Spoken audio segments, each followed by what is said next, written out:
ये कहानी ममता की है। बचपन से ही घर में ये एहसास दिलाकर पाला गया कि औरतों को बोलने का हक नहीं है। अरे ममता, जरा जल्दी जल्दी हाथ चलाओ, रोज ऑफिस में देर पहुंचता हूँ तुम्हारे कारण। लेकिन आपका सारा खाना पैक और तैयार भी है। अरे जबान जितनी चलाती हो उतना अगर हाथ चलाती ना तो शायद घर को अच्छे से मैनेज कर पाती। क्या मतलब है? क्या नहीं मिला आपको? मोजे मोजे कौन देगा? ममता भाग कर पति को मोजे देती है। वो हर किसी का ख्याल रखती, लेकिन उसके घर में रोज का रोना लगा रहता। अरे माँ, स्कूल में टीचर ने मुझे फीस के लिए डांटा। माँ, मुझे अच्छा नहीं लगता कि स्कूल में फीस के पैसों के लिए मुझे कोई भी बात सुनाए। अरे पर बेटा, ये तो पापा करते हैं ना सारा ऑनलाइन। मुझे तो इसकी जानकारी भी नहीं है। हाँ, बना लो बच्चों के सामने मुझे बुरा। अरे कहता तो मैं ही हूँ, माना, लेकिन मुझे कोई सपना थोड़ी ना आएगा कि बच्चों की फीस जमा करनी है। अरे बताओगी तो तुम ही ना। ममता की अब ये आदत में शुमार हो चुका था। वो हमेशा हर बात के लिए खुद को ही दोषी मानती। एक दिन वो पड़ोस की दोस्त से कहती है, समझ नहीं आता यार, मैं इतनी डम कैसे हो सकती हूँ। बात तो सही भी है ना। अब पति बेचारा नौकरी करे, पैसे कमाए, या फिर ये देखे कि बच्चों की फीस कब आता है। क्या करूँ यार, पता नहीं। मेरे पति तो सारा काम खुद ही करते हैं।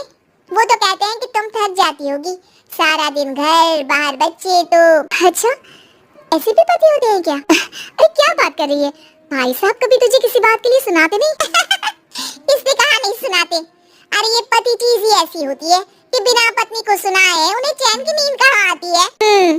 तो तू भी परेशान रहती होगी कि कैसे क्या कब भूल गई। अरे वो तो मुझे बस इस बात के लिए ताना देते हैं कि मैं वक्त पर खाना क्यों नहीं खाती या पार्लर जाकर अपनी साज सज्जा क्यों नहीं करवाती। पड़ोसन बोल ही रही होती है कि ममता के बेटे की आवाज आती है। अरे माँ, क्या हो गया? लग नहीं रहा कि आज आप मुझे पानी भी देगी। अरे कब से खाने के लिए वेट कर रहा हूँ। अरे यार, मैं चलती हूँ, बेटा खाने के लिए वेट कर रहा है, मैंने उसे खाना भी नहीं दिया। अरे 12वीं में पहुँच चुका है तुम्हारा बेटा, उसे बोलो खुद पानी लिया करे। मैंने तो अपने बच्चों को काम करना सिखाया है। अरे यार, खुद की भी तो कोई लाइफ है। माना जब नहीं कर सकते थे तो क्या, लेकिन अब इतने बड़े बच्चों की हर बात मानेंगे तो मुश्किल तो अपने को ही होगी। ममता को पड़ोसन की बात में दम तो लगता है, लेकिन करे क्या, आदत भी तो खुद ही ने डाली थी। ममता घर जाती है कि तभी बेटी आ जाती है। माँ, परसों मुझे एक शादी में जाना है, तेरी वो जो लाल वाली साड़ी है ना, उसे दे देना। मैं आज जाकर टेलर को दे दूंगी, वो उस साड़ी से सूट बना देगा। अरे नहीं नहीं तारा, वो मेरी माँ ने मुझे दी थी और उस साड़ी से मेरी काफी भावनाएं जुड़ी हैं। तुमको ना मैं दूसरी साड़ी दे दूंगी। ओके, कोई बात नहीं, लेकिन आज दे ही देना पक्का। तारा माँ की साड़ी से सूट बनवाकर पार्टी में जाती है, लेकिन जब वो पार्टी से लौटती है, क्या है मैं तो समझ ही नहीं पा रही हूँ। अरे जब वो साड़ी मांगी थी तो ये छल्ली से साड़ी क्यों दे दी? मैं ही पागल थी जो इस साड़ी का सूट बनवा लिया मैंने। माँ, जानती भी हो कि कॉलेज में मेरी कितनी हंसी उड़ी। तभी वहाँ ममता का पति सुनील आ जाता है। अरे गवार औरत, जब बेटी साड़ी मांग रही थी तो दे देती ना। अरे पापा, इनके तो इमोशंस जुड़े थे उस साड़ी से। ममता इतने सब के बाद भी कुछ नहीं बोलती। मेरी बेटी की बेइज्जती हो गई, मैं बिल्कुल बर्दाश्त नहीं कर सकता ये। मैं नहीं चाहता कि मेरी बेटी से कोई भी ज्यादा सुंदर लगे पूरे कॉलेज में। जी, वो पढ़ने में तारा बिल्कुल अच्छी नहीं है, उसकी पढ़ाई पर आप ध्यान दीजिए ना। अच्छा, अब तुम मुझे बताओगी कि मुझे किस पर ध्यान देना और किस पर नहीं। रमेश जैसा ही ये वाक्य पूरा करता है, ममता की बेटी और पति उस पर जोर जोर से हंसते हैं। अरे ठीक है ना, पता ही नहीं चला कि कैसे वक्त इतना बीत गया।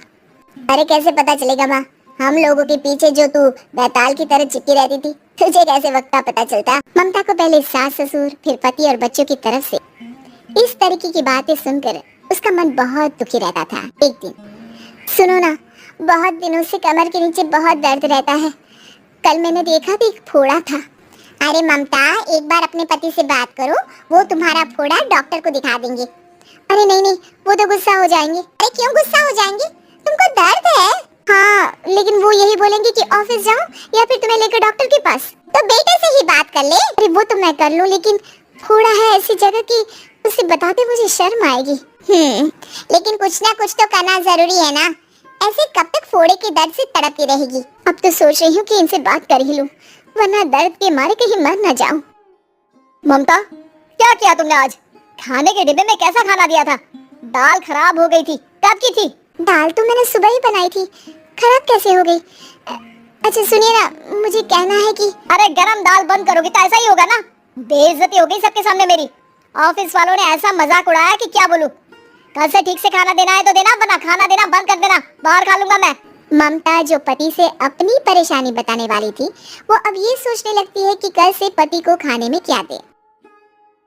आप लोगों के लिए नाश्ता बना दिया है, खाना बनाने की हिम्मत नहीं है आज तो। रात भर सोकर थक गई है ना, इसीलिए तो खाना नहीं बना सकती। हिम्मत नहीं हो रही है, मैं बस सोने जा रही हूँ। बस मैडम को सोने का बोल दो, फिर देखो कैसे सोती रहती है। माँ फिर वही पराठा सब्जी। अरे हमारे साथ के दोस्त एक से बढ़कर एक नाश्ता खाना लेकर आते हैं, आप तो बस सभी घर से निकल जाते हैं।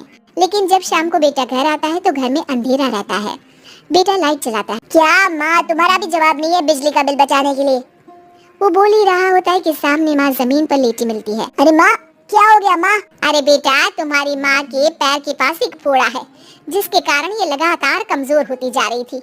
मैंने उसे पहले ही कहा था कि घर में बता दो, लेकिन तुम्हारी माँ किसी को तंग करना नहीं चाहती थी। अरे इनके ऑर्गन में दिक्कत है, कोई बात है जो इनके मन में खटक रही है। अरे नहीं नहीं, इसके मन में कोई बात नहीं है, कोई काम है नहीं ना इसके पास, सारा दिन बस घर में ही रहती है। देखिए मैं तो ये नहीं जानता, लेकिन हाँ इनके मन में हमेशा कोई बात रह जाती होगी, इसीलिए उनकी यह हालत है।